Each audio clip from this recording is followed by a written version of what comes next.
Ladies and gentlemen, welcome to the Onyx Theater and thank you for supporting local arts. Please take a moment to silence your noise-making devices. Tonight's production has been made possible in part by the Nevada Arts Council and the National Endowment for the Arts. Be sure to check your program for upcoming shows, and for further information and to purchase tickets, you can log on to onyxtheater.com. You may also purchase tickets at our box office before you leave tonight. This evening's performance will be presented with one 15-minute intermission. Refreshments are available in the lobby, and restrooms are through the curtain to your left. Now sit back, relax, and enjoy the world premiere of Anton Chekhov's Cherry Orchard of the Living Dead.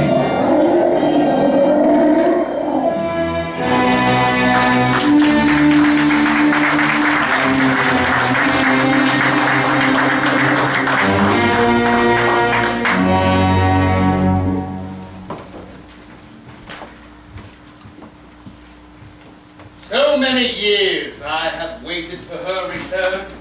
I hope time hasn't changed her, Anfisa. And to think, the last I laid my eyes upon her, I was but a youngling, bounding through the distant wheat fields, a pack of straw across my weary shoulders, the bounty of a long harvest day. She, majestic, radiant in the sun, overseeing us from the porch. I, the child of lowly serfs. She, the daughter of Russian nobility. I, humble, worthy ne'er of dirt. She, heavenly, godly, the paragon of animals. Thank you, Anfisa.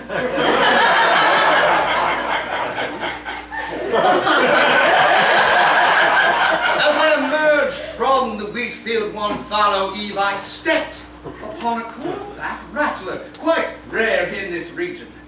The serpent snapped at my heel, piercing my weak leather bootlet. I stumbled, fell, spilling my daily harvest across the yard like Onin's seed. She, witnessing this, came running immediately, her dress trailing in the grassy sunset dew. She ripped off my bootlet, grabbed up my scythe, and with its rusty point made a slit between the puncture marks. And without fear, no compunction whatsoever, she placed her ruby lips against the wound and began to suck the poison hungrily. She'd suck, she'd spit, she'd suck, she'd suck, she'd spit, until the wound was free of the deathly venom. Oh yes, she saved me, Anfisa, and for that I owe her my life. To you, General Ranovskaya, you raised one hell of a woman. Prost. What there? It is she, Irina Polina, and every bit as stunning as I recall. But Nana, it's enormous. And she's brought a serving girl.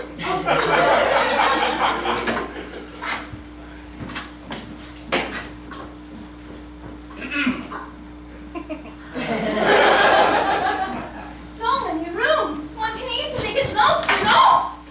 Good morning. Good afternoon, Rapper. Yes, brother. Are you the footman you're needed out front? No, I'm not. Footman. Oh, then you must be a friend of Mamma's come to greet us. Mama? Yes, Mamma. Irina Polina is your... Mother. And you are? Please, pardon my unnatural lack of robustity. I am Grigorovich Samsonovsky. Ah, yes.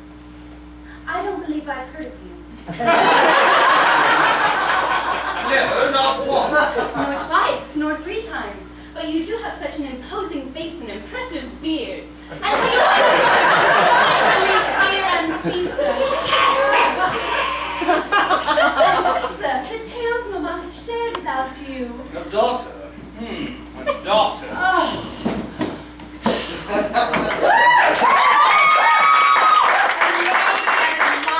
Actress of the international stage is accustomed to a marvelously grand ovation upon her entrance. This reception, alas, was neither marvelous nor grand. Masha! Sorry, Mamma, I was distracted. Quite understandable, dear. Oh, this manner holds many charms. A power, if you will, to sway the emotions to and fro. Though the many years I've been abroad and dampened my memories, oh, the feelings for this home remain quite strong. Not unlike that horrid stench pervading the grounds. What is that? It's worse than the sewers in Paris. That smell would be the pile of corpses in the livery. We light the pyre at nightfall. It incinerates the bodies as well as wards off the shadows. 2 birds, if you will, dear heart. We don't know who this strange man is, do we, Pepito? The strong, strapping, bearded, strange man. Mama, this is Grigorovich Samsonovsky. Grigorovich? Do you not recall a young serf who used to spend his summers following you through the fields? And the cooler-back rattler that you saved him from? Suck spit, suck spit. Oh!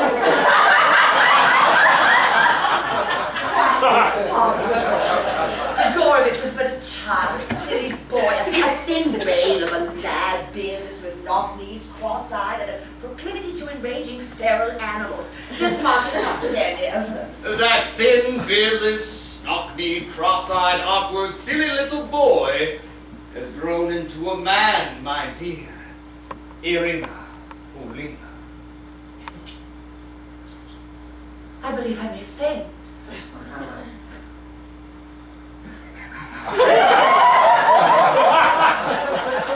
Lisa, why are the cloths still on the furniture? You knew my carriage was to arrive today. I sent a telegram not a week ago. Oh, and all this dust. And Papa's finest revolver simply caked in grime. That will gum up the firing mechanism, surely. Oh, and why are all the doors and windows boarded up? It simply spoils the beautiful view of my cherry orchard. Oh, we must restore this majestic room to its proper air. So, Booty, still separating the wheat from the chaff, so to speak? Oh, no. A lifetime has flown by since then, and many rode, twisted, and turned. I stand before you, a changed man. Oh. And I have only you to thank for it. Indeed, your bravery in the face of my near-fatal peril inspired me to spend my life studying medicine. I stand before you, Dr. Grigorovich Samsonovsky. A doctor? Impressive. How is your bedside manner? After the revolution, a scholarship led me to the University of Würzburg, where I spent my studies under Dr. Wilhelm Röttgen. I quickly rose to the status of prize pupil, if I may boast, and graduated top of my class with honors. I planned to make my practice in Moscow, but upon the death of my parents, I returned here to the provinces.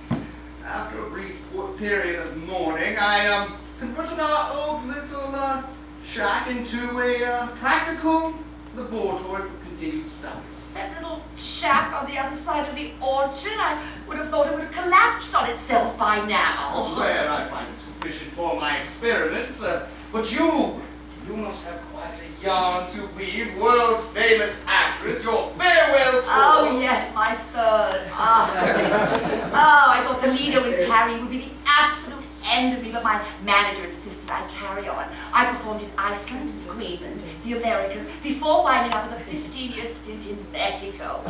Oh, they loved my Camilla in Juarez, and adored my Musetta in Guadalajara, worshipped my Helga in Oaxaca, but Tijuana, where I met my match, Don Omar, El Señor de la Noche. Oh, he ran a rundown music hall just south of the border. I came across it during a bilingual traveling roadshow of the Marriage of Figaro, but did not realize at the time it was merely a front for the most notorious bordello in the El Zona Roca, employing every eligible senorita over the age of 9. Well, I tried to redirect my carriage to the States, but the El Senor had developed a taste for my Puccini. Torturous sons I saw. Who knew donkeys could be so flexible? In exchange for my services, I received top billing on the marquee, El Tijuana Holden Musical presents Madame Radoskaya and the Pollo del Mar Mariachi Trio. 3 shows nightly. Well, when I saw you last, you were but a young girl of blooming age. And so, Marshall? Be a dear and fetch your mamma a blanket. There's a linen closet at the top of the stairs. Oh, and take Pepito with you. He's overdue for his nap. Thank you.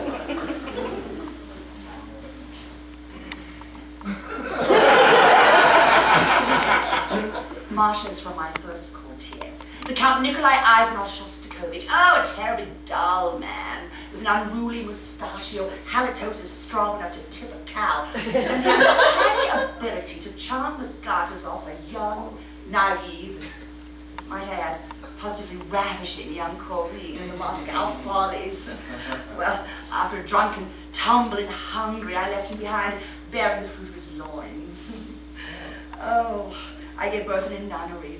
I fell in love with the poor darling. I convinced the nuns to let me take her on the road with her, and we've been inseparable ever since. Unfortunately, the pregnancy marked the preternatural end of my musical comedy career.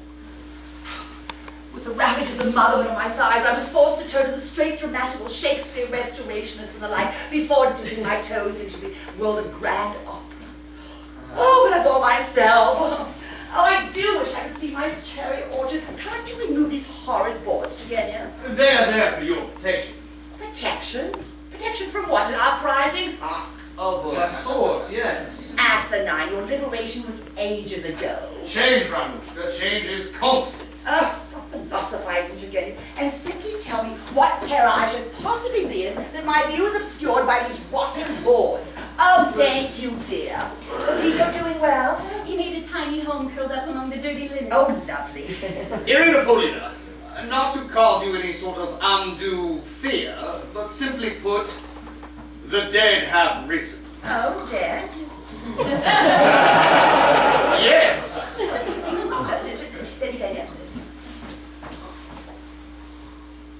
Uh-huh. Uh-huh. Uh-huh. So that's what you meant by pile of corpses in a livery? Yes. Oh, I thought you were being literary. Yes. Metaphorical. Oh, that's the word. So tell me, where are they, these newly risen dead from which we're hiding? They do not walk the earth in sunlight. The sun perpetuates the process of decomposition, so they remain sheltered until night. Oh, well, that's considerate of them. You seem to know an awful lot about this, Turgenev. Yes, well, that's probably because I brought them back to life. And please out the door, please. Thank you. This silly horror story of yours is highly preposterous. Grigorovich, I want my view of the cherry orchard restored immediately. To do so would risk certain death. Pop. You noticed the iron bars over the windows, no? I installed those upon hearing of your return. Unfortunately, night fell before I could finish my task, and some shamblers tried to break in through these doors.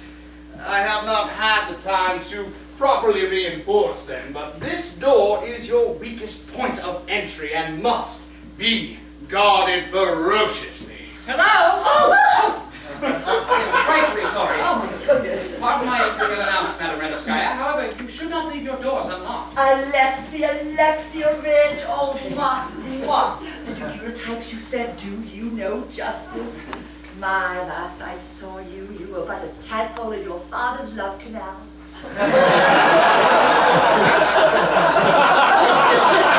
Are you familiar with Grigorovich? Indeed. Maranya Arkadyevna? For you. Chamomiles, my favorite. Oh, and for you. Nonpareil, my favorite. Masha. It's so lovely to finally meet my most adored and charming pen pal. Please. I have engraved your every letter to memory. Kept every missive you sent with a promise that until I met you in person, those mellifluous leaves of paper would be, as your flesh, warm and soft, pressed by my side. Pen pals. Yes, I noted quite a tender correspondence between Masha and the lad. I have of late begun to detect the signs of age upon my visage, and hope to provide my daughter with some assurance upon my passage. And so you chose him? Of course. He's quite learned, not unpleasant to the eye. And young and inexperienced in the ways of life. He may not descend the finest stock, but I have no doubt he will provide Marcia with the love and stability in her life I so glaringly lacked in mine, and with fewer social diseases. Did you have an alternate in mind? As a matter of fact. Ah, but you weren't suggesting yourself, were you? Why, you're practically family, and if that's not reason enough, why, you're old enough to be her father. I am merely suggesting that such an arrangement provides itself for possibilities you may not have considered. A merging, if you will. I know the sort of merging you allude to, sir. And I must say, I rather hoped you might prefer to merge in another direction.